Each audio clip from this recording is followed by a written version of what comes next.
everybody, welcome to the show. Class is in session.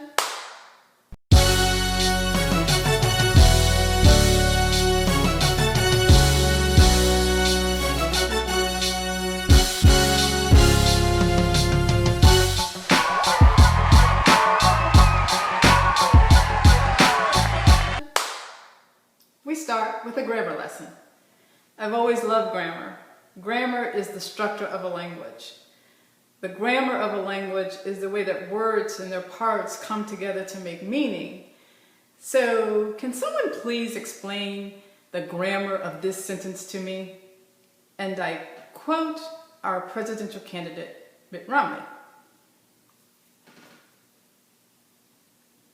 The specifics are these, which is those principles I described are the heart of my policy.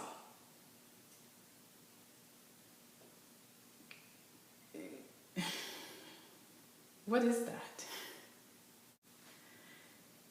Also covered in class today is social studies. And that lesson comes to us from Lupe Fiasco. He has a new song out. My son told me about it by saying, Google it. So I say, what's the name of it? He says, don't be offended. And of course, I'm a little concerned now.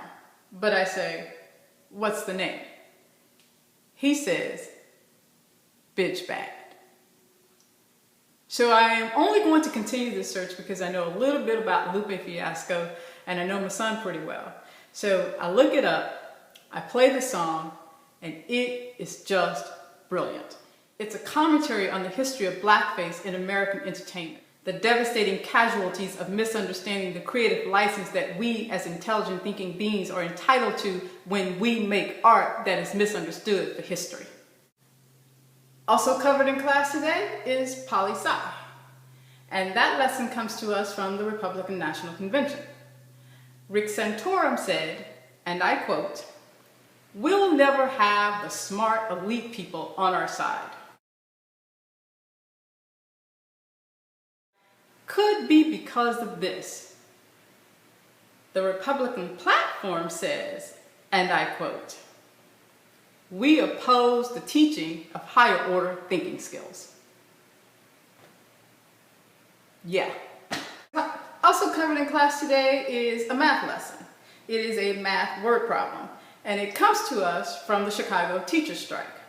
The first part of the question is, Stand for Children is a nonprofit education reform group advocating for the inclusion of standardized test scores in teacher evaluations, charter schools, and decrease teacher union power. They have raised more than $4 million to put into public education and handed out more than $1 million to politicians and political campaigns to influence policy. The second part of the question.